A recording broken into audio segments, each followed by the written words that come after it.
नमस्कार दोस्तों, GK with Mukesh sir के साथ यूट्यूब चैनल पर आपका बहुत बहुत स्वागत है। दोस्तों, आज हम अध्ययन करेंगे कक्षा 9 की महत्वपूर्ण बातों पर और बुक का नाम है राजस्थान का स्वतंत्रता आंदोलन एवं शौर्य परंपरा। तो मेरे प्यारे दोस्तों, जो मेरे इस यूट्यूब चैनल पे नया स्टूडेंट आया है वो मेरे इस चैनल को सब्सक्राइब कर लें और बेल आइकन को प्रेस कर लें कि मैं जब भी नई क्लास लेकर आऊँ तो आपके लिए सबसे पहले नोटिफिकेशन है वो ऑन हो जाए।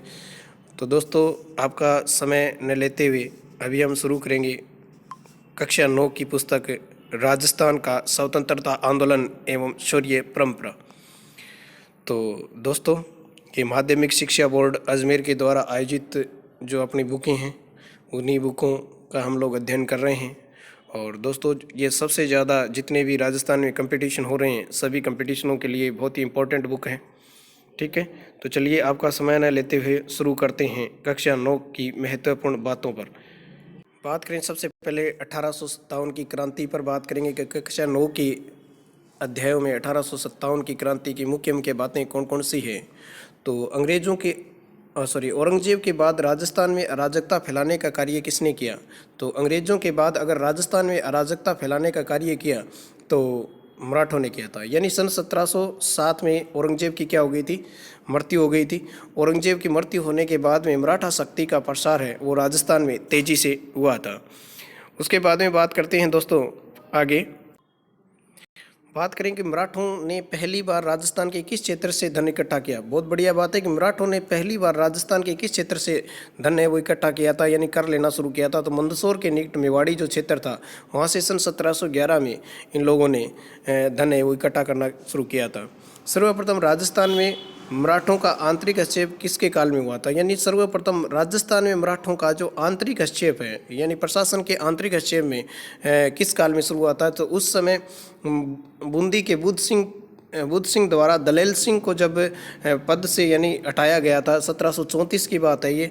तो उस समय मराठों ने सबसे पहले राजस्थान के आंतरिक राजनीति में हस्तक्षेप करने का कार्य किया था, यानी बुद्ध सिंह के काल में। आपका उत्तर रहेगा बुद्ध सिंह के काल में। किसके काल में हुआ था? बुद्ध सिंह के काल में। किसके खिलाफ मराठों ने राजस्थान के शासकों को हिंदू धर्म, ध्यान देना, हिंदू धर्म के नाम पर एक करने का प्रयास किया था। तो ध्यान देना कि हिंदू धर्म के लिए एक करने का काम मराठों ने किया था। तो नादिर शाह के आक्रमण के काल के दौरान ऐसा हुआ था। ठीक है, नादिर शाह, ये वही नादिर शाह है जो भारत से कोहिनूर का हीरा लेकर गया था। ठीक है, भारत से कोहिनूर का हीरा लेकर गया था। अगला क्वेश्चन है, किस काल में राजस्थान के मराठों का प्रभुत्व साबित हो गया था। तो यानी किस काल में राजस्थान में मराठों का प्रभुत्व स्थापित हो गया था। तो ये काल रहा था 1761 से 1791 के बीच का जो काल था। उस समय मराठा शक्ति है वो राजस्थान में पूर्णतः अपना अस्तित्व जमा चुकी थी। उसके बाद मराठों के विरुद्ध राजस्थान के सभी शासक पहली बार किस स्थान पर एकत्रित हुए थे। सबसे इंपॉर्टेंट क्वेश्चन है, याद रखना है, क्वेश्चन आ सकता है। यानी मराठों के विरुद्ध राजस्थान के सभी शासक पहली बार, राजपूताना के सभी शासक पहली बार 17 जुलाई 1734 को हुरडा नामक स्थान पर इकट्ठे हुए थे, जिसको हुरडा सम्मेलन के नाम से जाना जाता है। हुरडा स्थान है वो कहाँ पड़ता है? भीलवाड़ा में पड़ता है। कहाँ पड़ता है मेरे प्यारे दोस्तों? भीलवाड़ा में पड़ता है। अगली बात करते हैं 7 नंबर की, कि अगला क्वेश्चन है कि राजपूतों ने पहली बार किस स्थान पर संगठित होकर मराठों को हराया था। यानी राजपूतों ने पहली बार, सभी राजपूतों ने संगठित होकर मराठों को हराया था। यहाँ पर ध्यान देना, मराठों को हराया था तो तुंगा की लड़ाई में हराया था मराठों को पहली बार। ठीक है, और 28 जुलाई 1787 की बात है ये। तुंगा का युद्ध कब हुआ था? 28 जुलाई 1787 को हुआ था। ठीक है, उसके बाद में जयपुर नरेश सवाई प्रताप सिंह तथा मराठा सेनापति महादजी सिंधिया था। यानी ये जो युद्ध था जो तुंगा का युद्ध हुआ था, ये जयपुर का नरेश सवाई प्रताप सिंह, जिसने 1799 में हवा महल का निर्माण करवाया था। सवाई प्रताप सिंह ने हवा महल का निर्माण करवाया था। यानी सवाई प्रताप सिंह और मराठा सेनापति था महादजी सिंधिया, इन दोनों के बीच में कौन सा युद्ध हुआ था? तुंगा का युद्ध हुआ था। तुंगा का युद्ध कब हुआ था? 28 जुलाई 1787 को हुआ था। और पहली बार राजस्थान में सभी राजपूतों ने संगठित होकर किनको हराया था? मराठों को पराजित किया था। उसके बाद में बात करते हैं दोस्तों, आमिर खां पिंडारी ने नाथ द्वारा पर कब्जा कब किया था? तो आमिर खां पिंडारी ने नाथ द्वारा पर कब्जा 1802 में किया था। कब किया था? 1802 में आमिर खां पिंडारी ने नाथ द्वारा पर कब्जा कर लिया था। नाथ द्वारा स्थान वर्तमान में राजसमंद के अंतर्गत आता है। ठीक है। राजस्थान में क्रांति के समय कोटा रियासत का शासक कौन था? तो कोटा रियासत का शासक राम सिंह द्वितीय था। कौन था? राम सिंह द्वितीय था। 1857 की क्रांति के समय राजस्थान में जोधपुर रियासत का शासक कौन था? तख्त सिंह था। ध्यान रखना, कौन था? तख्त सिंह था। राजस्थान में क्रांति के समय भरतपुर रियासत का शासक कौन था? तो भरतपुर रियासत का शासक है वो जसवंत सिंह था। राजस्थान में क्रांति के समय उदयपुर रियासत का शासक कौन था? स्वरूप सिंह था। कौन था? स्वरूप सिंह। चलिए बात करते हैं आगे। जयपुर रियासत का शासक कौन था? तो राम सिंह था। सिरोही रियासत का शासक कौन था? तो शिव सिंह था। धौलपुर रियासत का शासक कौन था? तो भगवंत सिंह था। बीकानेर रियासत का शासक कौन था? सरदार सिंह था। करौली रियासत का शासक कौन था? तो मदन पाल सिंह था। और टोंक रियासत का नवाब था तो वजीरुद्दौला था। कौन था? वजीरुद्दौला। ठीक है। उसके बाद में ध्यान देना, अलवर रियासत का शासक विनय सिंह था। बूंदी का कौन था? राम सिंह था। जैसलमेर रियासत का शासक कौन था? रणजीत सिंह था। और झालावाड़ रियासत का, तो झालावाड़ रियासत का कौन था? तो झालावाड़ रियासत का शासक था वो पृथ्वी सिंह था। ठीक है। उसके बाद में बात करें प्रतापगढ़ रियासत का शासक कौन था? तो प्रतापगढ़ रियासत का शासक था वो था दलपत सिंह। कौन था? दलपत सिंह। तो याद रखना दोस्तों, प्रतापगढ़ एक नवीनतम जिला बना था, राजस्थान का 33वां जिला भी है। ठीक है। तो राजस्थान के 33वें जिले का निर्माण कब हुआ था? तो 33वें जिले का निर्माण 2008 में वसुंधरा राजे सरकार के टाइम में हुआ था। चलिए अगली बात करते हैं। बांसवाड़ा रियासत का शासक लक्ष्मण सिंह था और डूंगरपुर रियासत का शासक उदय सिंह था। और अंग्रेजों, ये ध्यान देना, अंग्रेजों के द्वारा सबसे अंत में संधि करने वाली रियासत कौन सी थी? तो अंग्रेजों के साथ सबसे लास्ट में या अंतिम बार संधि करने वाली रियासत थी वो सिरोही थी। 19वीं सदी के प्रारंभ तक राजस्थान में कितनी रियासतें थी? तो 19वीं सदी के प्रारंभ तक राजस्थान में कितनी रियासतें थी? तो राजस्थान में 20 रियासतें थी। कितनी थी? 20 रियासतें थी। 17 राजपूत रियासतें थी, 2 जाट रियासतें थी और 1 मुस्लिम रियासत थी। ठीक है। 19वीं सदी के प्रारंभ में राजस्थान में कितनी रियासतें थी? राजस्थान में 20 रियासतें थी। 19वीं सदी के प्रारंभ में 20 रियासतें थी। ध्यान देना, 17 राजपूत रियासतें, 2 जाट रियासतें और 1 मुस्लिम रियासतें। ठीक है। अंग्रेजों द्वारा जयपुर की राजमाता भटियाणी को अधिकारच्युत करने की जनता द्वारा किसकी हत्या कर दी गई? तो कप्तान ब्लैक की। किसकी हत्या कर दी गई थी? ब्लैक की द्वारा, ब्लैक की कर दी गई थी। राजस्थान में क्रांति के समय कोटा के ब्रिटिश पॉलिटिकल एजेंट कौन थे? मेजर बर्टन थे। कौन थे? मेजर बर्टन थे। उसके बाद में बात करें पॉलिटिकल एजेंटों की, तो जोधपुर का पॉलिटिकल एजेंट मैकमसन था। भरतपुर का पॉलिटिकल एजेंट मॉरिशन था। जयपुर का पॉलिटिकल एजेंट इडन था। उदयपुर का सावर्स था। तो सिरोही का जेडी हॉल था। कौन था? JD hall.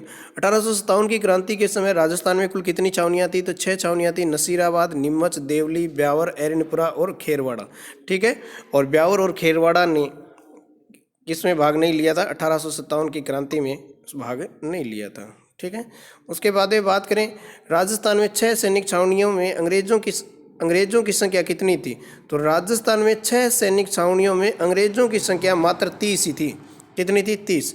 राजस्थान में क्रांति का सूत्रपात कहाँ से हुआ? तो नसीराबाद से हुआ। तो नसीराबाद की कौन सी सैनिक टुकड़ी के जवान थे? तो 15वीं और 30वीं बंगाल नेटिव इन्फेंट्री, भारतीय तोपखाने की सैनिक टुकड़ी व पहली बम्बई लार्सन्स यहाँ तैनात थी। ठीक है।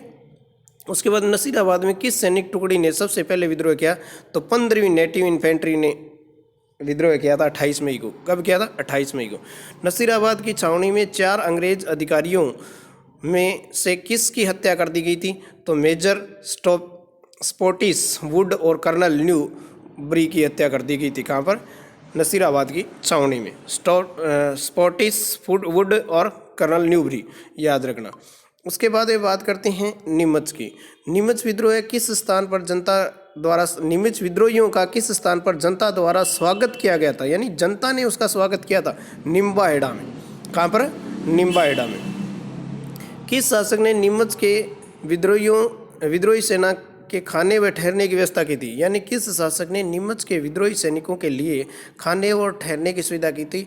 तो सायपुरा के शासक ने। किसने की थी? सायपुरा के शासक। आहुआ के ठाकुर कुशाल सिंह ने किन क्रांतिकारियों का नेतृत्व किया? तो एरनपुरा के सैनिकों का नेतृत्व किया था आहुआ के ठाकुर कुशाल सिंह ने। ठाकुर कुशाल सिंह ने ठाकुर खुशहाल सिंह के नेतृत्व में जोधपुर की राजकीय सेना को क्रांतिकारियों को कब हराया? यानी ठाकुर खुशहाल सिंह के नेतृत्व में जोधपुर की राजकीय सेना को क्रांतिकारियों ने कब हराया? 8 सितंबर 1857 को हराया था। कौन से युद्ध में? बिठोड़ा के युद्ध में। ठीक है।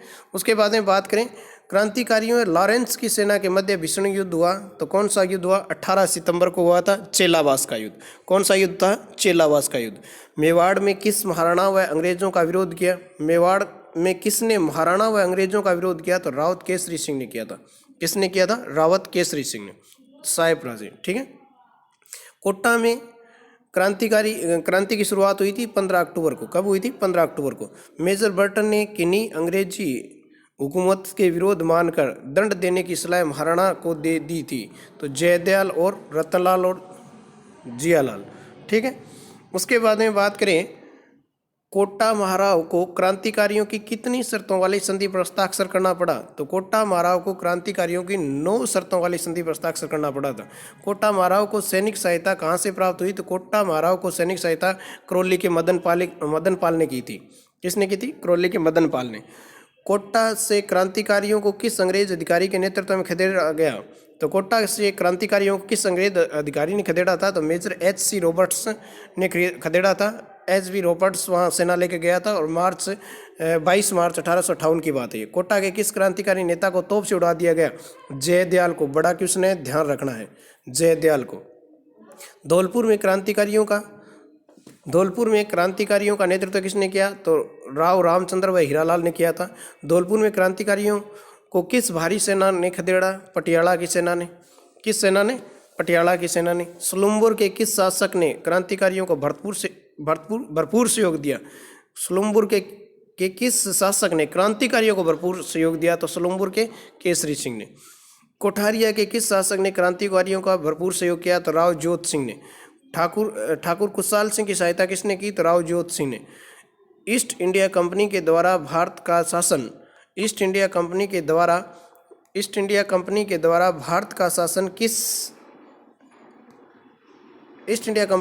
भारत का शासन ब्रिटिश ताज को सौंपने पर किसने अंग्रेजों के सम्मान में भव्य दावत दी? तो उदयपुर महाराणा ने भव्य दावत दी थी। क्रांति की असफलता के बाद स्वदेशी शिक्षा, स्वराज, स्वभाषा आदि के आधार पर जन जागृति फैलाई किसने? अर्जुनलाल सेठी, केसरी सिंह बारट और गोपाल सिंह खरवा ने। ठीक है। उसके बाद में राजस्थान के क्रांतिकारी बांकीदास किसके राजकवि व काव्य गुरु थे? तो बांकीदास थे, वो जोधपुर के राजकवि थे और जोधपुर के नरेशमान सिंह के काव्य गुरु थे। डूंगजी व जवाहर जी किस अंग्रेजी छावनी को लूटा? डूंगजी और जवाहर जी ने नसीराबाद अंग्रेज छावनी को लूटा था। 1857 की क्रांति की शुरुआत में किस कवि के दोहों से स्पष्ट होता है? तो सूर्यमल मिश्रण के दोहों से 1857 की क्रांति की बातें हैं वो स्पष्ट होती है। उसके बाद में बात करें दोस्तों कि कौन से क्रांतिकारी काका भतीजा के नाम से प्रसिद्ध हुए थे? तो काका भतीजा के नाम से डूंगजी और जवाहर जी प्रसिद्ध हुए थे, जिन्होंने नसीराबाद की छावनी को लूटा था। राजस्थान का वह पहला स्वतंत्रता सेनानी कौन था जिसे फांसी पर चढ़ाया गया था? तो अमरचंद भाटिया को चढ़ाया गया था। राजस्थान का मंगल पांडे भी कहा जाता है। अमरचंद भाटिया ने अपनी संपूर्ण संपत्ति किसको दान में दी थी? तो तांत्या टोपे को दी थी। तांत्या टोपे है वो 2 बार राजस्थान में आया था। पहली बार भीलवाड़ा में आया था, दूसरी बार बांसवाड़ा में आया था। ठीक है। उसके बाद में विजय सिंह पत्ती का मूल नाम था भूप सिंह। विजय सिंह पत्ती ने किस संगठनों की स्थापना की? वीर भारत सभा की स्थापना की और राजस्थान सेवा संघ की स्थापना की थी। ठीक है ना। राजस्थान सेवा संघ की स्थापना 1919 में हुई थी। कब हुई थी? 1919 में। उसके बाद में भारत के किसान आंदोलनों का जनक किसे माना जाता है? तो विजय सिंह पत्ती को माना जाता है। विजय सिंह पत्ती के कौन से समाचार पत्र चलाए? तो राजस्थान केसरी, नवीन राजस्थान और तरुण राजस्थान। उसके बाद में बात करें दोस्तों कि अर्जुनलाल सेठी द्वारा किस संगठन की स्थापना की गई? तो जैन शिक्षा प्रचारक समिति की स्थापना की गई थी 1905 में। अर्जुनलाल सेठी ने बनाई थी जैन शिक्षा प्रचारक समिति। जैन शिक्षा प्रचारक समिति के तत्वाधान में किस शिक्षण संस्थानों की स्थापना की गई? तो वर्धमान विद्यालय, वर्धमान छात्रावास, वर्धमान पुस्तकालय की स्थापना की गई। किसने अर्जुनलाल शेट्टी को जयपुर का प्रधानमंत्री बनाने की पेशकश की? तो जयपुर नरेश माधव सिंह ने अर्जुनलाल शेट्टी को जयपुर का प्रधानमंत्री बनाने की पेशकश की थी। अर्जुनलाल शेट्टी की रचना कौन सी है? शुद्ध मुक्ति, स्त्री मुक्ति और महेंद्र कुमार। महेंद्र कुमार, ठीक है, याद रखना। केसरी सिंह बारट का जन्म कहाँ हुआ था? तो देवपुरा सायपुरा रियासत भीलवाड़ा में हुआ था, ठीक है, 1872 में। चेतावनी राज चुंगतिया किसने लिखा? तो केसरी सिंह बारट ने लिखा था। किसने लिखा था? केसरी सिंह बारट ने लिखा था। चेतावनी राज चुंगतिया नामक 13 सोरठे पढ़कर, चेतावनी राज चुंगतिया नामक 13 सोरठे पढ़कर कौन सा शासक प्रभावित हुआ? तो उदयपुर का महाराणा फतेह सिंह। उदयपुर का महाराणा फतेह सिंह, ठीक है। उसके बाद में केसरी सिंह बारट ने किस संगठन की स्थापना की थी? तो वीर भारत सभा की स्थापना की थी। केसरी सिंह बारट के पुत्र कौन थे? तो प्रताप सिंह बारट थे। केसरी सिंह बारट के पुत्र थे प्रताप सिंह बारट। प्रताप सिंह बारट ने किसके सानिध्य में देश सेवा की शिक्षा ली थी? तो मास्टर अमीरचंद की श्रेणी ने, यानी मास्टर अमीरचंद ने इनको शिक्षा दी थी। किस घटना के कारण प्रताप सिंह ने अंग्रेजों ने गिरफ्तार कर लिया? तो बनारस कांड में। कौन से कांड में हुए थे ये गिरफ्तार? बनारस कांड में हुए थे। 22 वर्ष की आयु में प्रताप सिंह बारट की मृत्यु हुई। तो कब हुई? 1918 में इनकी मृत्यु हो गई थी। किस अंग्रेज अधिकारी ने प्रताप सिंह के से राज उगलवाने के लिए कहा कि तुम्हारी माँ तुम्हारे लिए रोती है? तो क्वींसलैंड ने कहा था। किसने कहा था? क्लीवलैंड या क्वींसलैंड ने कहा था कि तुम्हारी माँ तुम्हारे लिए रो रही है। तब इसने प्रताप सिंह ने वापिस जवाब दिया था कि मैं एक माँ को हंसाने के लिए लाखों माँओं को नहीं रुला सकता या हजारों माँओं को नहीं रुला सकता। नागौर में चरखा संघ और खद्दर भंडार की स्थापना किसने की थी? बालमुकुंद बिस्सा ने की थी। किसने की थी? बालमुकुंद बिस्सा ने की थी। चलिए अगला क्वेश्चन है। अगला क्वेश्चन है कि किसे राजस्थान का जतीन दास कहा जाता है? तो बालमुकुंद बिस्सा को राजस्थान का जतीन दास कहा जाता है। बालमुकुंद बिस्सा का जन्म हुआ तो पीलवा गांव डीडवाना में हुआ था। पीलवा गांव डीडवाना में, ठीक है। सागरमल गोपा कौन सी पुस्तकों की रचना की? तो आज़ादी के दीवाने, रघुनाथ सिंह का मुकदमा और जैसलमेर में गुंडाराज, ये सागरमल गोपा की पुस्तकें। सागरमल गोपा को किस जेल में केरोसिन डालकर छिड़कर जिंदा जला दिया गया? तो जैसलमेर जेल में। जैसलमेर जेल में अप्रैल 1946 की बात है। नानाभाई खांट किस प्रजामंडल से जुड़ी पाठशाला का संचालन कर रहे थे? तो डूंगरपुर प्रजामंडल से जुड़ी पाठशाला का संचालन नानाभाई खांट कर रहे थे। किस पाठशाला में बंद नहीं करने के कारण किस पाठशाला को बंद नहीं करने के कारण नानाभाई खांट की निर्मम हत्या कर दी गई थी? अब ध्यान देना, हत्या किसकी हुई? नानाभाई खांट की। तो रास्तापाल की पाठशाला। विद्यार्थी भवन झुंझुनू की स्थापना किसने की थी? तो विद्यार्थी भवन झुंझुनू की स्थापना हरलाल सिंह ने की थी। किसने की थी? हरलाल सिंह ने की थी। उसके बाद में बात करें दोस्तों आगे कि दैनिक नवज्योति समाचार पत्र का संपादन करते हुए पत्रकार के रूप में प्रसिद्ध स्वतंत्रता सेनानी कौन थे? तो कप्तान दुर्गा प्रसाद चौधरी थे। समस्त रियासती जनता ने गिरफ्तार होने वाली प्रथम महिला कौन थी? तो अंजना देवी चौधरी थी। ध्यान देना, बड़ा क्वेश्चन है कि समस्त रियासती जनता में गिरफ्तार होने वाली प्रथम महिला कौन थी? अंजना देवी चौधरी थी। किसकी रक्षार्थ कालीबाई ने प्राणों की आहुति दी? 20 जून 1947 को दे दी थी। तो सेंगाबाई को। तो ये ध्यान देना दोस्तों कि नानाबाई की हत्या है वहीं पर कर दी गई थी। नानाबाई खांट की निर्मम हत्या कर दी गई थी और सेंगाबाई को ट्रक के बांध के घसीटा गया था। ये चीज़ ध्यान देना, ठीक है। और इनकी छतरी कहाँ पर है? गैप सागर झील के किनारे हैं। शेखावाटी किसान आंदोलन के दौरान महिलाओं का नेतृत्व किसने किया? तो किशोरी देवी ने किया था। किसने किया था? किशोरी देवी ने किया था। अब बात करते हैं अगले पार्ट की, राजस्थान में किसान आंदोलन। राजस्थान में किसान आंदोलन, बिजोलिया किसान आंदोलन में किस जाति के लोगों का योगदान रहा? तो धाकड़ जाति के लोगों का योगदान रहा था। यानी सबसे ज़्यादा कौन सी जाति के लोग थे? धाकड़ जाति के। किस चरण में बिजोलिया किसान आंदोलन का नेतृत्व स्थानीय लोगों के पास रहा? तो प्रथम चरण में 1897 से लेकर 1915-16 तक है वो सामान्य लोगों के पास इसका नेतृत्व रहा और साधु सीताराम दास इसका प्रमुख था। साधु सीताराम दास प्रथम चरण में साधु सीताराम दास। तो दूसरे चरण में कौन था? दूसरे चरण में था विजय सिंह पथिक। तो तीसरे चरण में कौन था? माणिक्यलाल वर्मा। इसके तीसरे चरण में कौन था? माणिक्यलाल वर्मा, जमनालाल बजाज इसके नेतृत्व करता में रहे थे तीसरे चरण में, ठीक है। उसके बाद में बात करें दोस्तों बिजोलिया किसान आंदोलन के मुख्य धारा से कब जुड़ा? तो दूसरे चरण में 1915 से 1923 तक मुख्य धारा में जुड़ा था बिजोलिया किसान आंदोलन। क्योंकि बिजोलिया किसान आंदोलन में सन 1918 में बिजोलिया किसान आंदोलन का जो नेतृत्व करता था, 1916 में तो विजय सिंह पथिक ने क्या किया था? इसका नेतृत्व संभाला था साधु सीताराम दास के कहने पर। लेकिन जब बात करें अपने तो 1918 में क्या हुआ कि 1918 में विजय सिंह पथिक वर्धा गए थे और वर्धा में गांधी जी से मिले थे और गांधी में ही विजय सिंह को राष्ट्रीय पति की उपाधि किसने दी थी? महात्मा गांधी ने दी थी। और ठीक है, और उसी दौरान गांधी ने अपना महासचिव महादेव देसाई को बिजोलिया किसान आंदोलन की जांच करने के लिए राजस्थान यानी राजपुताना भेजा था। ठीक है, उसके बाद में ये आंदोलन है ये मुख्य धारा से जुड़ गया था, यानी राष्ट्रीय धारा से जुड़ गया था, क्योंकि गांधी जी ने इस आंदोलन की बातचीत इन लोगों से की, अंग्रेजों से की थी। अंग्रेजों से करने के बाद में फिर एक आंदोलन एक आयोग बना था, और उस आयोग का नाम क्या था? बिंदुलाल भट्टाचार्य आयोग था।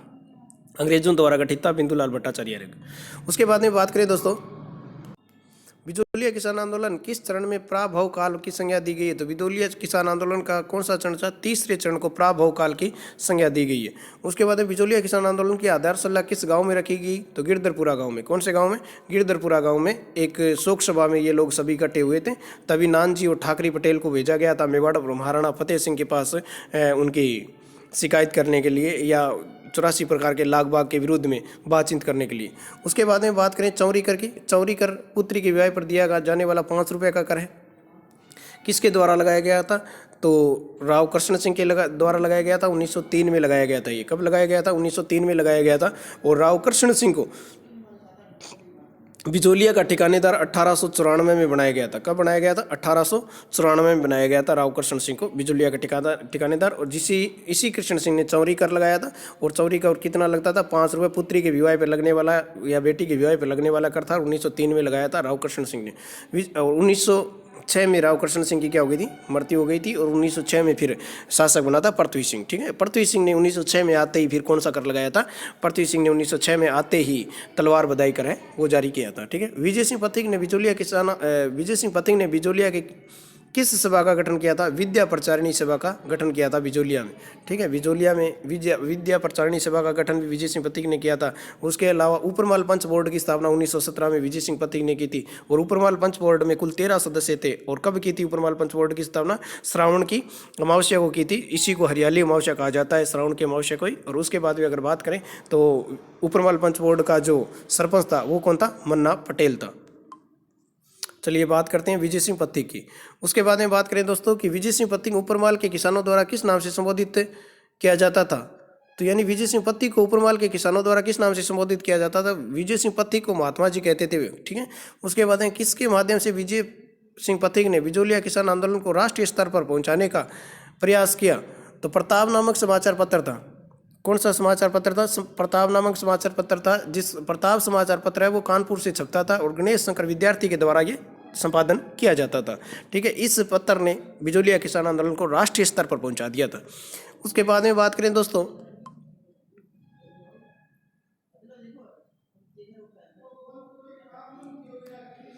उन्नीस 1941 में मेवाड़ के दीवान की तरफ से किसी बिजोलिया के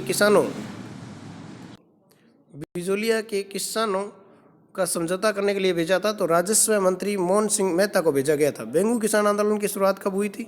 किस स्थान से हुई थी? तो भेरूकुंड गांव से हुआ था। और मेनाल भीलवाड़ा में पड़ता है। बेंगू किसान आंदोलन मेनाल से हुआ था, 1921 में शुरू हुआ था। बेंगू किसान आंदोलन बेंगू स्थान, आप ध्यान देना, बेंगू चित्तौड़गढ़ में पड़ता है। कहाँ पड़ता है? चित्तौड़ में पड़ता है। बेंगू कहाँ पड़ता है? चित्तौड़गढ़ में पड़ता है। तो मेनाल कहाँ पड़ती है? भीलवाड़ा में पड़ती है। कहाँ पड़ती है? भीलवाड़ा में। ठीक है, और बेंगू किसान आंदोलन की शुरुआत है वो भेरूकुंड गांव से हुई थी। और भेरूकुंड गांव कहाँ पड़ता है? मेनाल में पड़ता है। 1921 में शुरू हुई थी। ठीक है, उसके बाद में बात करते हैं दोस्तों कि बेंगू किसान आंदोलन का नेतृत्व किसने किया था? राम नारायण चौधरी ने किया था। किसने किया था? राम नारायण चौधरी ने बेंगू किसान आंदोलन का नेतृत्व किया था।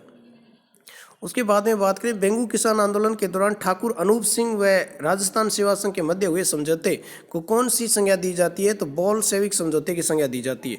तो ये आप ध्यान देना कि यहाँ पर ये बहुत बड़ा क्वेश्चन बनता है कि किस आंदोलन के दौरान बोल्शेविक समझौता हुआ? राजस्थान का बोल्शेविक समझौता कहा जाता है जिसको। तो बेंगू किसान आंदोलन के दौरान बोल्शेविक समझौता हुआ था। बोल्शेविक समझौता है वो किसके बीच हुआ? तो ठाकुर अनूप सिंह और राजस्थान सेवा संघ के मध्य हुआ था। ठीक है, और राजस्थान सेवा संघ की स्थापना किसने की थी? विजय सिंह पथिक ने की थी। ठीक है, रूपाजी व कृपाजी धाकड़ का संबंध किस आंदोलन से है? तो रूपाजी और कृपाजी धाकड़ की अगर अपन लोग बात करें तो रूपाजी और कृपाजी धाकड़ का संबंध बेंगू किसान आंदोलन से है। और नानजी व ठाकरी पटेल का संबंध है वो बिजोलिया किसान आंदोलन से है। भरतपुर किसान आंदोलन का नेतृत्व किसने किया था? तो फौजी लंबरदार ने किया था। ठीक है, मेव किसान आंदोलन का संगठित रूप किसने प्रदान किया? तो मोहम्मद हादी ने दिया था। मोहम्मद हादी किस संगठन की स्थापना की थी? तो मोहम्मद हादी ने अंजुमन खादिम उल इस्लाम की स्थापना की थी। ठीक है, संगठन बनाया था अंजुमन खादिम उल इस्लाम।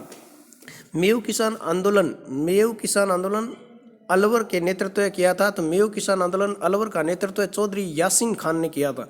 ठीक है, और मेव यहाँ की एक जाति है। मेव यहाँ की क्या है कि जाति है। मेवात इस क्षेत्र को कहा जाता है, किस क्षेत्र में, अलवर में पड़ता है। ठीक है, नीमू चना हत्याकांड कब हुआ? तो 14 जुलाई 1925 को हुआ था नीमू चना हत्याकांड। चलिए बात करते हैं आगे। बूंदी किसान आंदोलन का नेतृत्व किसके पास था? तो बूंदी किसान आंदोलन का नेतृत्व नैनूराम या नैनाराम के पास था। ठीक है, बूंदी किसान आंदोलन के दौरान किस गांव में सभा पर लाठीचार्ज की गई? तो डाबी गांव में लाठीचार्ज की गई थी। ठीक है, उसके बाद में डाबी गांव में हुई लाठीचार्ज में कौन शहीद हुए? तो डाबी गांव में हुए लाठीचार्ज में नानक जी भील और देवलाल गुज्जर हुए थे। अब यहाँ पे ध्यान देना कि नानक जी भील का संबंध कौन से आंदोलन से है? तो नानक जी भील का आंदोलन संबंध है वो बूंदी किसान आंदोलन से है। कौन से आंदोलन से? बूंदी किसान। नाना भाई खांट तो रास्तापाल कालीबाई से संबंधित। ठीक, उसके बाद में बात करें नानजी व ठाकरी पटेल का संबंध है। तो नानजी व ठाकरी पटेल का संबंध किसे? बिजोलिया किसान आंदोलन से।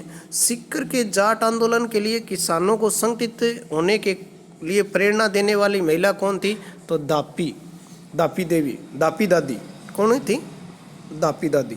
डाबड़ा हत्याकांड का संबंध किस आंदोलन से है? तो डाबड़ा हत्याकांड का संबंध मारवाड़ किसान आंदोलन से है।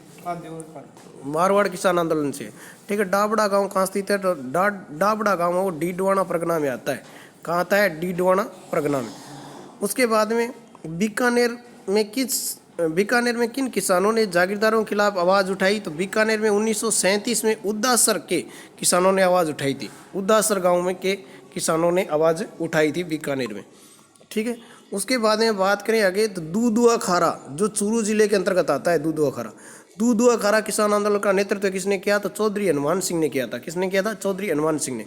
किस सभा में संघर्ष के दौरान रायसिंह में हुई पुलिस कार्यवाही में बिरबल नामक व्यक्ति शहीद हुआ था? तो ये बिरबल नामक व्यक्ति है, ये बीकानेर किसान आंदोलन से संबंधित है। ठीक है, ये ध्यान देना। और प्रजा परिषद 1 जुलाई 1946 की बात है। ये कब की बात है? 1 जुलाई 1946। बीकानेर में परंपरागत लागबाग व बेगार प्रथा सर्वप्रथम विरोध किसने किया? तो कुंभाराम आर्य ने किया था। बीकानेर में परंपरागत लागबाग और बेगार प्रथा का सर्वप्रथम विरोध किसने किया था? कुंभाराम आर्य ने किया था। कुंभाराम आर्य की प्रसिद्ध रचना कौन सी है?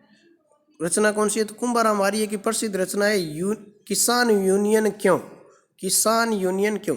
उसके बाद में बात करें दोस्तों आगे, अगली बात है राजस्थान में जनजातीय आंदोलन। चलिए बात करते हैं राजस्थान के जनजातीय आंदोलन की। मेरों द्वारा आबाद क्षेत्र, मेर एक जाति है। ठीक है, मेरवाड़ा क्षेत्र में पाई जाती है। ठीक है, तो मेरों द्वारा आबाद क्षेत्र किस रियासतों के संयुक्त रूप के अधीन थे? तो मेवाड़, मारवाड़ और अजमेर क्षेत्र। ठीक है, मेर विद्रोह कब शुरू हुआ? तो 1818 में शुरू हुआ था। ठीक है, भील विद्रोह के समय उदयपुर का पॉलिटिकल एजेंट कौन था? तो भील विद्रोह के समय उदयपुर का पॉलिटिकल एजेंट था वो कर्नल जेम्स टोड था। ठीक है, जिसको राजस्थान के इतिहास का पितामह कहा जाता है। गोविंदगिरी कहाँ के मूल निवासी थे? तो गोविंदगिरी है वो बेडसा गांव डूंगरपुर के निवासी थे। कौन से गांव के थे? बेडसा गांव डूंगरपुर के। गोविंदगिरी की जाति कौन सी थी? तो ये बंजारा जाति के थे। कौन सी जाति के थे? बंजारा जाति के थे ये। ठीक है, गोविंदगिरी के आध्यात्मिक गुरु कौन थे? तो गोविंदगिरी के आध्यात्मिक गुरु साधु राजगिरी थे। कौन थे? साधु राजगिरी। उसके बाद में गोविंदगिरी ने भीलों में सामाजिक सुधार हेतु किस पंथ की स्थापना की थी? भक्त पंथ की स्थापना की थी। बड़ा क्वेश्चन है, ध्यान रखना है, आ सकता है ऐसा क्वेश्चन। भक्त पंथ की स्थापना किसने की थी? तो भक्त पंथ की स्थापना है वो गोविंदगिरी ने की थी। उसके बाद में गोविंदगिरी की गतिविधियों का केंद्र कौन सा था? तो बेडसा गांव था, जहां पर गोविंदगिरी का मूल स्थान था। ठीक है, उसके बाद में गोविंदगिरी के नेतृत्व में किस स्थान पर भीलों ने अंग्रेजों का मुकाबला किया? गोविंदगिरी के नेतृत्व में किस लोगों ने, भीलों ने अंग्रेजों का मुकाबला किया? तो मानगढ़ पहाड़ी पे किया था। कौन सी पहाड़ी पे? मानगढ़ पहाड़ी पे। उसके बाद में कारावास की सजा के बाद किस क्षेत्र में गोविंदगिरी ने अपना अंतिम समय व्यतीत किया? तो जालोद गांव में। जालोद गांव पंचमहल जिला अहमदाबाद संभाग यानी अहमदाबाद गुजरात में चले गए थे ये। ठीक है, उसके बाद में बात करें मोतीलाल तेजावत की जाति के थे? तो ओसवाल बनिया थे। कौन थे? ओसवाल बनिया। मोतीलाल तेजावत ने किन्हें संगठित किया? तो ग्रासिया और भीलों को संगठित किया था। किन लोगों को संगठित किया था? ग्रासिया और भीलों को। सरकारी नौकरी छोड़कर मोतीलाल तेजावत कौन सा व्यवसाय शुरू किया? तो परचून का व्यवसाय। ठीक है। मोतीलाल तेजावत ने आदिवासियों के सुधार हेतु किस आंदोलन की शुरुआत की? तो एक की आंदोलन। बड़ा क्वेश्चन है, ध्यान रखना है। किस मेले के माध्यम से मोतीलाल तेजावत ने आदिवासियों ने अपने संबंध मजबूत किए? तो चित्रे विचित्रे मेले से आदिवासियों से संबंध है वो मजबूत किए थे। उदयपुर के बाद मोतीलाल तेजावत ने किस क्षेत्र का अपना क्रम भूमि बनाया? तो उदयपुर के बाद मोतीलाल तेजावत ने सिरोही को अपनी क्रम भूमि बनाया। मोतीलाल तेजावत को किस रियासत में प्रशासन द्वारा रोका गया और मासिक बता दिया गया? उदयपुर रियासत में रोका गया था। राज्य में मीणा विद्रोह 1851 से 60 की शुरुआत हुई थी जाजपुर परगना में। ठीक है। 42वीं देवली रेजिमेंट 43वीं एरनपुरा रेजिमेंट के स्थान पर मीणा कोर की स्थापना कब हुई? तो 1921 में हुई थी। ये ध्यान देना, 42वीं और 43वीं देवली रेजिमेंट और एरनपुरा रेजिमेंट के स्थान पर कौन सी रेजिमेंट बनाई गई थी? मीणा कोर की स्थापना की गई थी 1921 में। मेरवाड़ा बटालियन का मुख्यालय कहाँ था? तो मेरवाड़ा बटालियन का मुख्यालय ब्यावर में था। कहाँ पर था? ब्यावर में। चलिए बात करते हैं आगे बात करें मेवाड़ भीलकोर का मुख्यालय कहाँ था? तो मेवाड़ भीलकोर का मुख्यालय है वो खेरवाड़ा उदयपुर में था। खेरवाड़ा स्थान ध्यान रखना, खेरवाड़ा कहाँ पड़ता है? उदयपुर में पड़ता है। तो राजस्थान में जन जागृति और प्रजामंडल, बहुत बढ़िया इंपॉर्टेंट पॉइंट है। भारतीय राष्ट्रीय कांग्रेस की स्थापना हुई थी 28 दिसंबर 1885 को हुई थी। बॉम्बे में हुई थी। गोकुल दास तेजपाल संस्कृत स्कूल महाविद्यालय में हुई थी। ठीक है। और इसकी स्थापना का जो श्रेय जाता है वो A.O. ह्यूम को जाता है, अलेक्जेंडर ऑक्टावियम ह्यूम। ठीक है। राजस्थान सेवा संघ की स्थापना कहाँ पर हुई थी? तो राजस्थान सेवा संघ की स्थापना 1919 में वृद्धा में हुई थी। और राजस्थान सेवा संघ की स्थापना किसने की थी? तो विजय सिंह पथिक ने की थी। असहयोग आंदोलन के दौरान किसने अपनी राय बहादुर की उपाधि लौटा दी थी? तो असहयोग आंदोलन के दौरान जमनालाल बजाज ने अपनी राय बहादुर की उपाधि लौटा दी थी। असहयोग आंदोलन 1920 में हुआ था। कब हुआ था? 1920 में। आंदोलन की शुरुआत महात्मा गांधी द्वारा अपने केसरी हिंद की उपाधि भी लौटा दी गई थी। आंदोलन की जब शुरुआत हुई थी असहयोग आंदोलन की, तभी महात्मा गांधी ने भी केसरी हिंद की उपाधि है वो लौटाई थी। अब ध्यान देना, जलियांवाले बाग के बाद में नहीं, कई जगह ऐसा लिखा हुआ है। प्रथम विश्व युद्ध के दौरान राजस्थान के किस राजा ने जर्मनी से संधि वार्ता के लिए भारत पर प्रतिनिधित्व के लिए पेरिस भेजा गया था? तो महाराजा गंगा सिंह गए थे वहाँ से। ठीक है ना। कौन गए थे अपने प्रथम विश्व युद्ध में? महाराजा गंगा सिंह थे, वो गए थे। ठीक है। जर्मनी में संधि वार्ता के लिए भारत का प्रतिनिधित्व किया था। ठीक है। उसके बाद में बात करें दोस्तों आगे, ब्रिटिश प्रशासकों ने बोल्शेविक यानी विप्लववादी कहा विजय सिंह पथिक को। बोल्शेविक का अर्थ होता है विप्लववादी, अराजकतावादी। ठीक है। तो किसने कहा है? विजय सिंह पथिक को। अखिल भारतीय देशी लोक परिषद की स्थापना कब हुई थी? 1920 में। राजस्थान में सर्वप्रथम प्रजामंडल की स्थापना कहाँ हुई? तो जयपुर में हुई थी 1931 में। राजनीति में प्रवेश किया था 1938 में। उसके बाद में बात करते हैं मारवाड़ प्रजामंडल की स्थापना कब हुई? तो 1934 में। सिरोही लोक परिषद की स्थापना कहाँ पर हुई थी? तो बम्बई में हुई थी 1933 में। ठीक है। तो याद रखना है दोस्तों, मारवाड़ प्रजा परिषद की स्थापना प्रजामंडल की स्थापना 1934 में। सिरोही लोक परिषद की स्थापना है वो बम्बई में हुई थी 1933 में। उसके बाद में बात करें दोस्तों कि राजस्थान में प्रजामंडल आंदोलन, तो राजस्थान में प्रजामंडल आंदोलन की अपन लोग बात कर रहे हैं। तो पहले प्रजामंडल की बात करते हैं। तो पहला प्रजामंडल था वो जयपुर प्रजामंडल था, और जयपुर प्रजामंडल की स्थापना 1931 में हुई थी और पुनर्गठन 1936 में हुआ था। ठीक है। और इसका जो संस्थापक था 1931 में वो कपूरचंद पाटनी था। संस्थापक कौन था? कपूरचंद पाटनी था। और इसका जो पुनर्गठन है वो जमनालाल बजाज ने किया था 1936 में। ठीक है। उसके बाद में यहाँ पे ध्यान देना कि समाज सुधार और खादी प्रचार के लिए यहाँ पे इस प्रजामंडल की क्या हुई थी? स्थापना हुई थी। उसके बाद में दुर्गा देवी और जानकी बजाज है वो जयपुर प्रजामंडल से संबंधित रही है। ठीक है। उसके बाद में बात करें जयपुर प्रजामंडल में, तो आज़ाद मोर्चा की बात करते हैं। आज़ाद मोर्चा का अध्यक्ष है वो बाबा हरिश्चंद्र था। ध्यान रखना, आज़ाद मोर्चे का अध्यक्ष कौन था? बाबा हरिश्चंद्र था। और गैर सरकारी सदस्य की नियुक्ति मान सिंह दतिया द्वारा और देवी शंकर तिवाड़ी को इस प्रजामंडल में, इस आज़ाद मोर्चे में शामिल किया गया था। तो ध्यान रखना है, आज़ाद मोर्चा कौन से प्रजामंडल से संबंधित है? जयपुर प्रजामंडल से संबंधित है। उसके बाद में बात करते हैं 1931 में बूंदी प्रजामंडल की। और बूंदी प्रजामंडल की स्थापना 1931 में कांतिलाल और नित्यानंद ने इसकी क्या की थी, स्थापना की थी। और 25 मार्च 1948 को राजस्थान संघ में शामिल कर लिया गया था इसको, ठीक है, बूंदी को, ठीक है। उसके बाद में मारवाड़ प्रजामंडल की स्थापना 1934 में हुई थी। जयेंद्रन व्यास और इसके प्रथम अध्यक्ष थे वो भंवरलाल सराफ थे मारवाड़ प्रजामंडल के, ठीक है। उसके बाद में बात करें दोस्तों कि जो बीकानेर प्रजामंडल की स्थापना 1936 में हुई थी। और मकाराम वैद्य द्वारा कोलकाता में इसकी स्थापना हुई थी।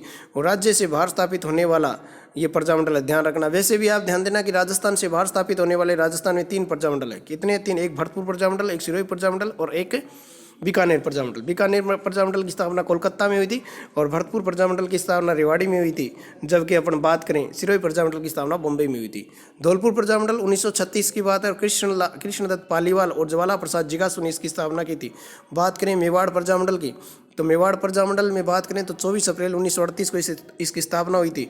और माणिक्यलाल वर्मा उदयपुर में और प्रथम इसके अध्यक्ष बलवंत सिंह मेहता बने थे। और प्रथम अधिवेशन उदयपुर में 1941 में हुआ था। विजय लक्ष्मी पंडित ने इस अधिवेशन में भाग लिया था और जेपी कृपलानी ने भी भाग लिया था। ध्यान रखना, विजय लक्ष्मी पंडित और जेपी कृपलानी 1941 में एक अधिवेशन में क्या लिया था, इसमें मेवाड़ प्रजामंडल के अधिवेशन में भाग लिया था। 1941 में सर टी विजय राघवाचारी मेवाड़ के प्रधानमंत्री ने प्रतिबंध हटाया था, ठीक है। इस पर प्रतिबंध लगा दिया गया था और मेवाड़ प्रजामंडल का संचालन है वो अजमेर से किया गया था माणिक्यलाल वर्मा के नेतृत्व में। उसके बाद में बात करें भरतपुर प्रजामंडल की स्थापना 1938 में हुई थी और किशनलाल जोशी और मास्टर आदित्येंद्र ने इसकी स्थापना की थी। तो मैंने पहले ही बताया था कि राजस्थान से बाहर 3 प्रजामंडल की स्थापना हुई थी। एक भरतपुर प्रजामंडल की स्थापना है वो रेवाड़ी में हुई थी और बीकानेर प्रजामंडल की स्थापना है वो कोलकाता में हुई थी। और बात करें सिरोही प्रजामंडल की स्थापना जो बम्बई में हुई थी। तो 3 प्रजामंडल ऐसे थे राजस्थान के जिनकी स्थापना राजस्थान से बाहर हुई थी।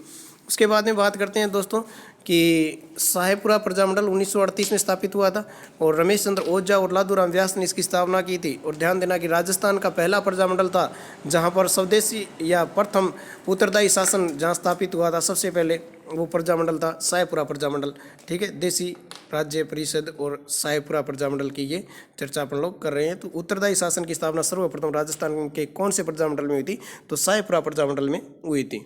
उसके बाद में बात करें किशनगढ़ प्रजामंडल की स्थापना 1939 में हुई थी। कांतिलाल चौथानी और जमाल शाह ने इसकी क्या की थी, स्थापना की थी किशनगढ़ प्रजामंडल की 1939 में। चलिए बात करते हैं अलवर प्रजामंडल की।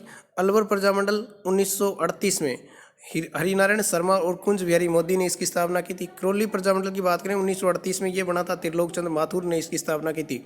और कोटा प्रजामंडल 1939 में अभिनय हरि नैनूराम शर्मा, कोटा के राष्ट्रीय जनक कहा जाता है नैनूराम शर्मा को, ध्यान देना। राष्ट्रीयता का जनक किसको कहा जाता है, नैनूराम शर्मा को कहा जाता है। और कोटा प्रजामंडल की इसने स्थापना की थी। बात करते हैं सिरोही प्रजामंडल की। सिरोही प्रजामंडल की स्थापना 1939 में हुई थी। कब हुई थी, 1939 में गोकुल भाई भट्ट, जिसको राजस्थान का गांधी कहा जाता है, गोकुल भाई भट्ट को, ठीक है। तो सिरोही प्रजामंडल की स्थापना है वो राजस्थान से बाहर हुई थी, बम्बई में, ठीक है। कुशलगढ़ प्रजामंडल की बात करें 1942 भंवरलाल निगम ने कुशलगढ़ प्रजामंडल की स्थापना की थी। अब भंवरलाल निगम और भंवरलाल सराफ के में अंतर ध्यान रखना है, ठीक है। तो भंवरलाल निगम का संबंध कुशलगढ़ से है, तो भंवरलाल सराफ का संबंध कहाँ से है, मारवाड़ प्रजामंडल से। उसके बाद में बात कर रहे हैं बांसवाड़ा प्रजामंडल की। बांसवाड़ा प्रजामंडल 1943 में इसका स्थापित हुआ, प्रजामंडल का गठन हुआ था। वो भूपेंद्र नाथ त्रिवेदी और हरिदेव जोशी ने इसकी स्थापना की थी। उसके बाद में नेक्स्ट बात करते हैं डूंगरपुर प्रजामंडल। डूंगरपुर प्रजामंडल की स्थापना 1944 में हुई थी और भोगीलाल पांड्या, जिसको बागड़ का गांधी कहा जाता है, भोगीलाल पांड्या ने डूंगरपुर प्रजामंडल की क्या की थी, स्थापना की थी। अब ध्यान देना, राजस्थान का गांधी गोकुल भाई भट्ट है, तो बागड़ का गांधी कौन है, बागड़ का गांधी है वो भोगीलाल पांड्या है, ठीक है। उसके बाद में बात करें अपन प्रतापगढ़ प्रजामंडल की, तो प्रतापगढ़ प्रजामंडल की स्थापना 1945 में हुई थी। अमृतलाल पाठक और चुनीलाल ने इसकी स्थापना की थी। और झालावाड़ प्रजामंडल 1946 में बना था। मांगीलाल भव्य और कन्हैयालाल मित्तल ने इसकी क्या की थी, स्थापना की थी। उसके बाद राजस्थान में जन आंदोलन की शुरुआत कहाँ से हुई, तो राजस्थान में जन आंदोलन की शुरुआत है वो जोधपुर से हुई थी। कहाँ से हुई थी, जोधपुर से। जोधपुर में किसने जनता से त्याग व बलिदान के लिए सदैव तत्पर रहने का आह्वान किया, तो जोधपुर में सुभाष चंद्र बोस साहब आए थे 1938 में। तो सुभाष चंद्र बोस साहब ने जोधपुर में जनता से त्याग और बलिदान के लिए सदैव तत्पर रहने के लिए कहा था 1938 में। तो 1938 का अधिवेशन हुआ था हरिपुरा अधिवेशन। हरिपुरा अधिवेशन की जो अध्यक्षता थी वो सुभाष चंद्र बोस ने की थी।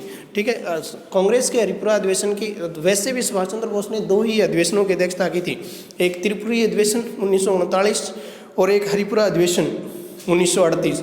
तो हरिपुरा अधिवेशन में ही प्रजामंडल आंदोलन चलाए जाने की घोषणा हुई थी। तो ठीक है, तो बलवंत सिंह को ये नेतृत्व सुभाष चंद्र बोस ने सौंपा था। ठीक है, उसके बाद में बात करें बीकानेर में जन जागृति लाने का सर्वप्रथम प्रयास किसने किया? तो बीकानेर में जन जागृति लाने का सर्वप्रथम प्रयास है वो स्वामी गोपाल दास ने किया था। उसके बाद में बात करें बीकानेर में द्विसदनीय व्यवस्थापिका तथा धारा सभा का गठन किसने किया था? द्विसदनीय व्यवस्थापिका और धारा सभा का संबंध बीकानेर प्रजामंडल से है, तो किसने किया था? सादुल सिंह के काल में हुआ था। किसके काल में हुआ था? सादुल सिंह के। बीकानेर एक्ट किसके द्वारा पास किया गया? तो सादुल सिंह के द्वारा बीकानेर एक्ट पारित किया गया था। संविधान निर्मात्री सभा में बीकानेर का प्रतिनिधित्व कौन किसने किया? के.एम. पणिकर ने किया था। ठीक है, संविधान निर्मात्री सभा में बीकानेर का प्रतिनिधि कौन था? तो के.एम. पणिकर। उसके बाद में बात करते हैं आगे,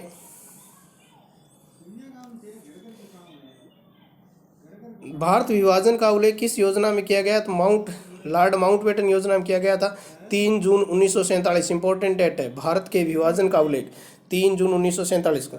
जैसलमेर का पहला समाचार पत्र कौन सा था? तो विजय 1920 में प्रकाशित हुआ था। जैसलमेर में सत्ता का खुलकर विरोध करने वाले पहले व्यक्ति कौन थे? तो सागरमल गोपा थे। ठीक है, सागरमल गोपा थे। सागरमल गोपा की जेल में हत्या हुई कब हुई? 4 अप्रैल 1946 को। जैसलमेर प्रजामंडल की स्थापना किसके द्वारा की गई? तो मीठालाल व्यास के द्वारा जैसलमेर प्रजामंडल की स्थापना की गई थी। ठीक है, मेवाड़ में जन जागृति का सूत्रपात किसने किया? तो मेवाड़ में जन जागृति का सूत्रपात बिजोलिया और बेंगू किसान आंदोलनों ने किया था। ठीक है, मेवाड़ प्रजामंडल की स्थापना किसके द्वारा की गई थी? तो माणिक्यलाल वर्मा के द्वारा मेवाड़ प्रजामंडल की स्थापना की गई थी। उसके बाद में बात करें मेवाड़ हरिजन सेवा संघ का कार्यभार किसके द्वारा संभाला गया? तो मोहनलाल सुखाड़िया के द्वारा संभाला गया। उसके बाद में बात करें हाड़ौती प्रजामंडल की स्थापना किसने की? तो नैनूराम शर्मा ने की। चरखा संघ की स्थापना ध्यान देना बड़ा किसने? चरखा संघ की स्थापना किसने की? तो जमनालाल बजाज ने 1927 में की थी। कब की थी? 1927 में। अलवर में जन जागृति लाने का कार्य किसने किया? तो पंडित हरिनारायण शर्मा ने किया। वाल्मीकि संघ आदिवासी संघ की स्थापना किसने की? तो पंडित हरिनारायण शर्मा ने की। भरतपुर में हिंदी का राजभाषा का दर्जा किसके द्वारा दिया गया? तो भरतपुर में हिंदी को राजभाषा का दर्जा महाराजा किशन सिंह के द्वारा दिया गया था। महाराजा किशन सिंह। अगला क्वेश्चन है, भरतपुर प्रजामंडल की स्थापना कहाँ हुई? तो भरतपुर प्रजामंडल की स्थापना रेवाड़ी में हुई थी। धौलपुर में जन चेतना का कार्य किसने किया? स्वामी श्रद्धानंद ने किया था। धौलपुर में जन चेतना का कार्य स्वामी श्रद्धानंद ने किया था। धौलपुर प्रजामंडल की स्थापना किसके द्वारा की गई? तो पंडित कृष्ण दत्त पालीवाल के द्वारा की गई थी धौलपुर प्रजामंडल की स्थापना। किस रियासत के राजा ने स्वयं ऐसे कदम उठाए जिसने जन चेतना का प्रसार हुआ? झालावाड़ के राजा ने। डूंगरपुर में किसने भील, चमार, अन्य पिछड़ी जातियों को शिक्षा के द्वारा जन चेतना फैलाने का प्रयास किया? तो भोगीलाल पांड्या ने।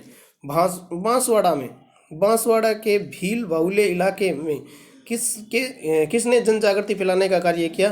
तो भूपेंद्र नाथ त्रिवेदी ने। राजाओं व नवाबों का केंद्रीय स्तर पर नरेंद्र मंडल कब बनाया गया? ध्यान देना, राजाओं व नवाबों का केंद्रीय स्तर पर नरेंद्र मंडल 1921 में बनाया गया था। कब बनाया गया था? 1921 में बनाया गया था। ठीक है, उसके बाद में बात करें दोस्तों,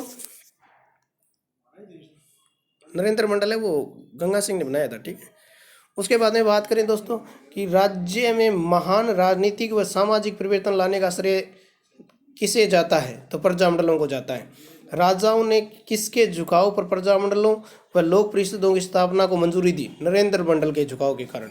ठीक है, अब बात करते हैं राजस्थान के एकीकरण की। चलिए दोस्तों, बात करते हैं कि भारत के विभाजन के दंगों का प्रभाव राजस्थान की किन रियासतों पर पड़ा? तो भारत के विभाजन के दंगों का प्रभाव अलवर और भरतपुर रियासत पर पड़ा।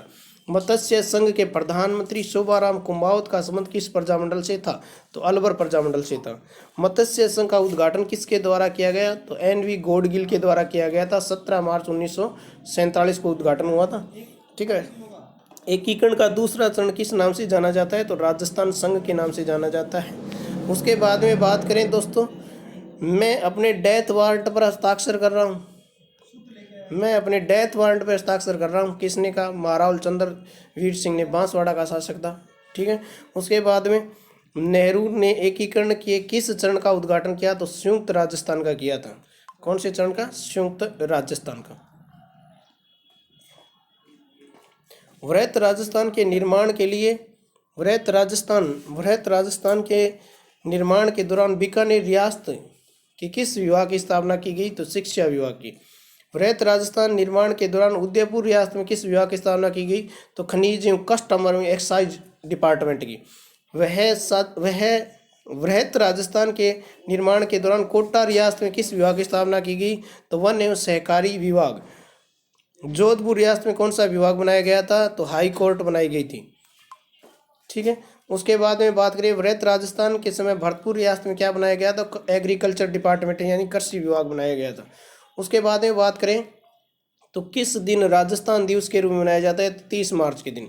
वृहत राजस्थान का प्रधानमंत्री किसे नियुक्त किया गया? हीरालाल शास्त्री को। एकीकरण के अंतिम चरण में शामिल हुए अजमेर किस श्रेणी की राज्य था? सी श्रेणी या गैस श्रेणी आ सकता है। ठीक है। उसके बाद में बात करें दोस्तों कि मत्स्य संघ में वृहत राजस्थान का हिस्सा बनाने के लिए किस समिति का गठन किया गया था? यानी मत्स्य संघ को वृहत राजस्थान में मिलाने के लिए शंकर राव समिति की सिफारिश हुई थी, शंकर राव देव की समिति। ठीक है। उसके बाद में बात करें, गोकुल भाई भट्ट का जन्म कहाँ हुआ था? तो हाथलगांव सिरोही में हुआ था। हाथलगांव सिरोही में गोकुल भाई भट्ट का जन्म हुआ था। उसके बाद में बात करें दोस्तों, सिरोही का आबू वाला क्षेत्र राजस्थान में पुनः कब मिलाया गया? तो 1 नवंबर 1956 को मिलाया गया था, 7वें चरण में। उसके बाद में बात करें, अजमेर मेरवाड़ा राजस्थान में विलय के समय वहाँ किसकी सरकार थी? तो हरिभाऊ उपाध्याय की। वृहत राजस्थान की राजधानी के निर्धारण हेतु कौन सी समिति की अध्यक्षता में बनी? तो पी सत्यनारायण समिति की अध्यक्षता में जयपुर को राजस्थान की राजधानी बनाया गया था। आओ बच्चों तुम्हें दिखाएं झांकी हिंदुस्तान की प्रसिद्ध गीत रचना किसकी है? कवि प्रदीप की है। आओ बच्चों तुम्हें दिखाएं झांकी हिंदुस्तान की, इस मिट्टी से तिलक करो ये धरती है बलिदान की। वंदे मातरम, वंदे मातरम। कवि प्रदीप। संत सभा का आयोजन कहाँ पर किया गया? तो मानगढ़ पहाड़ी पे किया गया था। 1912 में लॉर्ड हार्डिंग्स को मारने के लिए दिल्ली बम कांड, चांदनी चौक वाला सिस्टम। ठीक है। दिल्ली बम कांड की योजना किसने बनाई थी? तो प्रताप सिंह और जोरावर सिंह बारठ ने बनाई थी। ठीक है। उसके बाद में राजस्थान के पहले परमवीर चक्र विजेता कौन है? तो मेजर पीरू सिंह शेखावत है। ध्यान देना, राजस्थान के प्रथम परमवीर चक्र विजेता कौन है? मेजर पीरू सिंह शेखावत। मेजर पीरू सिंह शेखावत का जन्म कहाँ हुआ? तो रामपुर बेरिए, जिला झुंझुनू। उसके बाद में रामपुरा बेरी है, ये रामपुर बेरी है, रामपुरा बेरी। ठीक है। 18 मई 1948 को। मेजर पीरू सिंह किस बटालियन में नेतृत्व कर रहे थे? तो 6 राजपूताना राइफल के, 6ठी राजपूताना राइफल के। ठीक है। मेजर शैतान सिंह का जन्म कहाँ हुआ था? तो मेजर शैतान सिंह का जन्म जोधपुर में हुआ था 1 दिसंबर 1924 को। किस युद्ध में मेजर शैतान सिंह शहीद हुए? तो भारत चीन युद्ध 1962 में मेजर शैतान सिंह शहीद हुए थे। मेजर शैतान सिंह किस बटालियन का नेतृत्व कर रहे थे? तो 13वीं कमायू बटालियन सी कंपनी का नेतृत्व मेजर शैतान सिंह कर रहे थे। उसके बाद में बात करें दोस्तों कि मेजर शैतान सिंह किस स्थान पर युद्ध करते हुए अपने अदम्य साहस और शौर्य का परिचय दिया? तो रोजांगला दर्रा की बात है। ये कौन सी जगह है? रेजांगला दर्रा।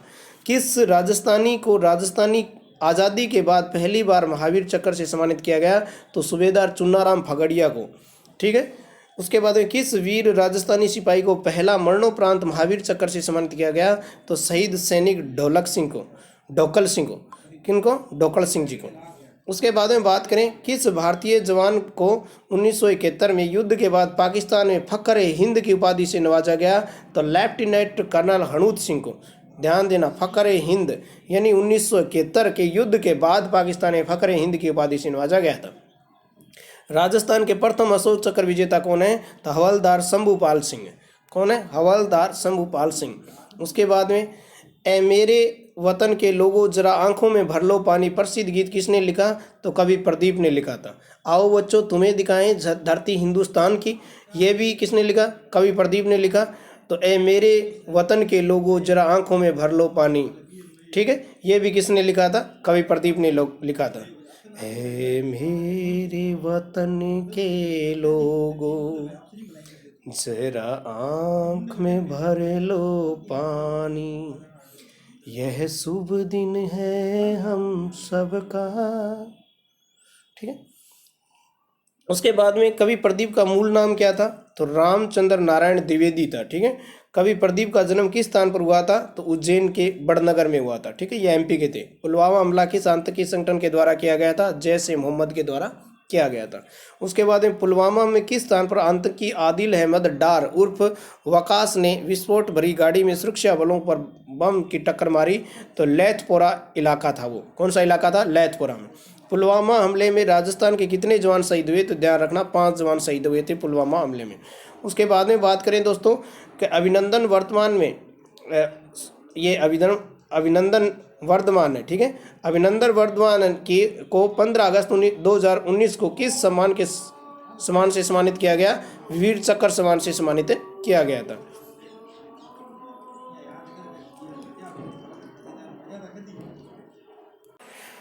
तो दोस्तों ये टेबल है, और ये टेबल है राजस्थान के एकीकरण के 7 चरणों की। ठीक है, तो राजस्थान के एकीकरण के 7 चरणों की बात करते हैं अपन।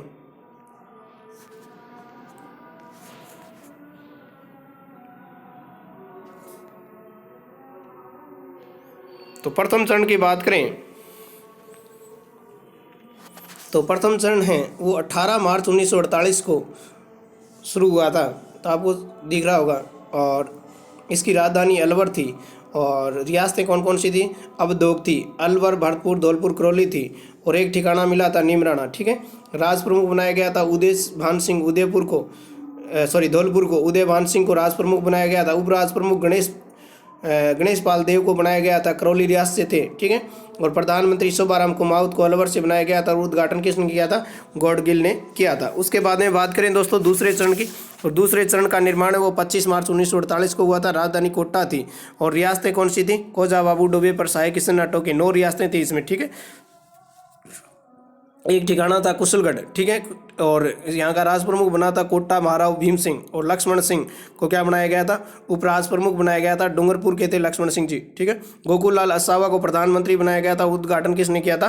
गौडगिल ने किया था। अब बात करें तीसरे चरण की। तीसरा चरण है वो 18 अप्रैल 1948 को बना था। कब बना था? 18 अप्रैल 1948 को बना था। और बात करें यहाँ की राजधानी तीसरे चरण की, तो उदयपुर को बनाया गया था, और राजस्थान संघ में एकमात्र रियासत मिलाई गई थी। कौन सी? उदयपुर रियासत मिलाई गई थी। ठीक है, उसके बाद में बात करें एक ठिकाना यहाँ पर भी कौन सा रहेगा? कुशलगढ़ ही रहेगा। उसके बाद में भोपाल सिंह को क्या बनाया गया था? राज प्रमुख बनाया गया था, मेवाड़ महाराणा भोपाल सिंह को। और भीम सिंह को क्या बनाया गया था?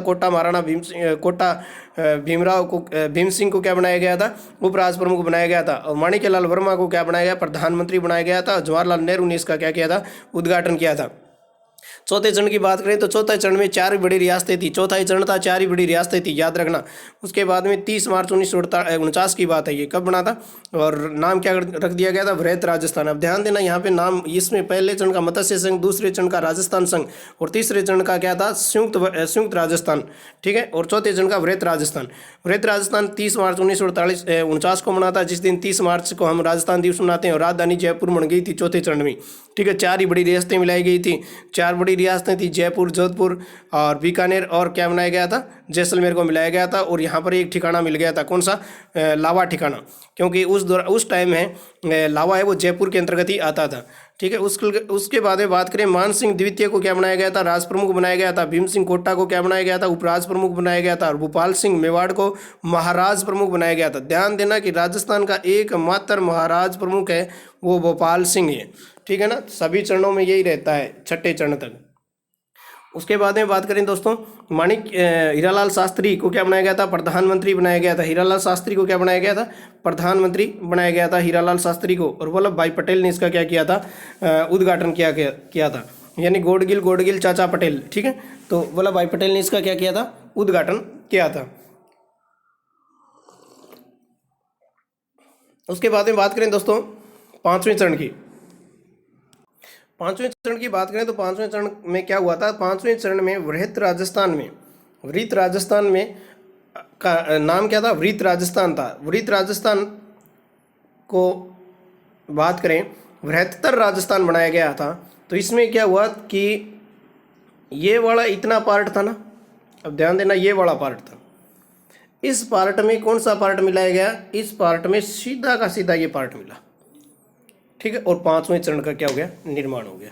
15 मई 1949 की बात है, राजधानी जयपुर रहेगी। वृहद राजस्थान और मत्स्य संघ को क्या किया गया है, मिलाया गया है, ठीक है। वृहद राजस्थान इस पार्ट में और इसको मिला दिया गया, इन तीनों को किसके साथ मिला दिया गया, इसके साथ मिला दिया गया, मत्स्य संघ के साथ मिला दिया गया, और वृहद राजस्थान प्लस मत्स्य संघ, ठीक है, निर्माण हो गया बृहत्तर राजस्थान का। और अभी ये तीनों ठिकाने क्या हो जाएंगे, एक जगह हो जाएंगे, ठीक है। उसके बाद में बात करें राज प्रमुख की, तो मान सिंह द्वितीय को बनाया गया, जयपुर महाराजा मान सिंह द्वितीय को राज प्रमुख बनाया गया, यही था जो चौथे चरण वाला ही है, ठीक है। ये सभी चरणों में समान ही रहेगा, ठीक है। उसके बाद में बात करें, यहाँ एक नई बात बनेगी प्रधानमंत्री, तो प्रधानमंत्री भी यहाँ तक यही रहेगा, ठीक है, ठीक है। उसके बाद में बात करते हैं दोस्तों आगे छठे चरण की। छठे चरण की बात है तो 6 का आंकड़ा है, 26 जनवरी है, ठीक है। 5 का आंकड़ा है तो 5-5 ही है। 4 का आंकड़ा है तो 4 बड़ी रियासतें हैं, ठीक है। और मेरे को पता है ये 3 चरण आपके पक्के याद हैं पहले से ही। यहाँ पर 4 रियासतें हैं, ये 5 का आंकड़ा है, तो यहाँ पर 4 रियासतों के अंदर और कौन सा लेके आएंगे हम लोग, सीधा का सीधा, यानी ये जो 3 चरण थे, 3 चरणों में ये सीधा का सीधा ला के यहाँ मिलाएंगे, ठीक है। उसके बाद में मान सिंह द्वितीय जयपुर, ठीक है। उसके बाद में भोपाल सिंह और हीरालाल शास्त्री किया जाए। छठे चरण की बात चल रही थी, छठे चरण बृहत्तर राजस्थान के साथ में मान सिंह द्वितीय के साथ में ये हो जाएगा, और उसके बाद में भोपाल सिंह मेवाड़ है और हीरालाल शास्त्री है। 7वें चरण की बात करें तो वर्तमान राजस्थान हो जाएगा, 1 नवंबर 1956 हो जाएगा, जयपुर राजधानी हो जाएगी, ठीक है। और राजस्थान संघ में आबू देलवाड़ा और अजमेर मेरवाड़ा को मिला दिया जाएगा। सुनील टप्पा और सिरोंज क्षेत्र प्रभावित रहेगा, ठीक है। सुनील टप्पा और सिरोंज क्षेत्र है वो प्रभावित रहेगा, और हीरालाल शास्त्री को राजस्थान का मुख्यमंत्री बना दिया जाएगा, ठीक है। तो इसी के साथ में जिन बच्चों ने अभी तक मेरा ये पूरी क्लास देखा है, तो इसी के साथ में दोस्तों धन्यवाद। और जो स्टूडेंट मेरे इस चैनल पे नए आए हैं वो इस चैनल को सब्सक्राइब कर लें। इसी के साथ जय हिंद, जय भारत।